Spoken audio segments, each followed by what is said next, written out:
You've probably been there before. It's late, the paper's due tomorrow, and either you didn't read that book you were supposed to read, or you're just not sure what any of it's supposed to mean. You don't want to just not do the paper, so you go to Google and start asking some questions, and soon you have a truckload of sites of free information, and all of it is so good that it can at least get you out of Fville. You know, where bad grades live. And you know, the people at SparkNotes and Schmoop, they've said things so perfectly, you may as well let them say it themselves, and before you know it, you've got a 2-page paper that's mostly copy and pasted. And you know, not so much what you had to say on the topic. This borrowing of information for your own purposes happens a lot in schools. In fact, it's kind of necessary.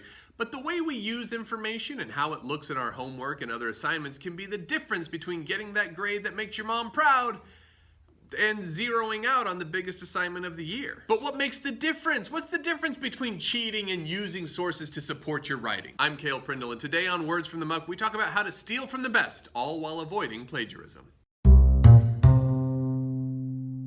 So let's be honest, in a sense, nobody knows anything unless they learned it from somebody else. You're taught how to drive, you're told the story of Iron Man, and you learn that green is the color of dirt hair. Dirt hair is what you might call grass if somebody hadn't actually told you that it's called grass and not dirt hair. The point is, every human operates on systems of knowledge, and they didn't just magically come up with it in their brain stations. Now, the more you learn, the more information swishes back and forth in your mind, and you start to make some really cool connections, and those connections link up with other connections, and soon you have new stories, new concepts and ideas, and new interpretations of the world and everything in it. Just look at the back end of any college professor's newest essay. What you will find is a list of dozens of articles and interviews and books that professor borrowed ideas from to help make those new connections. Plagiarism is when you use somebody else's work, but you don't tell anyone that you got it from somewhere else.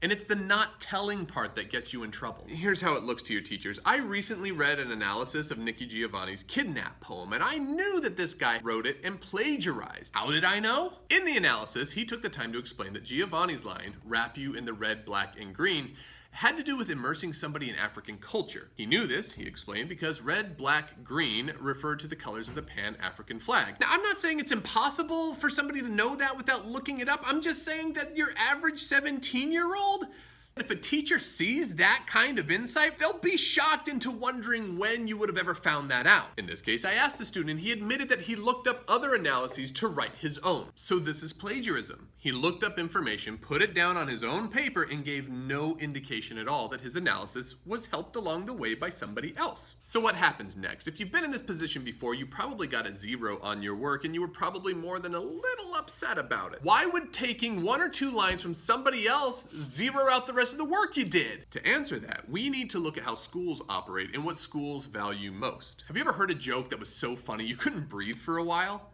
The person who told the joke becomes like a comedy god to you. She becomes that person that other people talk about. Have you talked to Renee? She's so funny. Let's say that after you've been telling people about how brilliant and hilarious Renee is, you catch a stand-up special on Comedy Central, and the stand-up comic is doing Renee's joke word for word. What becomes frustrating to you is not that Renee told a joke that made you and others laugh. What bugs you is that you've been talking her up for her brilliance only to find out she's not that brilliant. It's not her brilliance.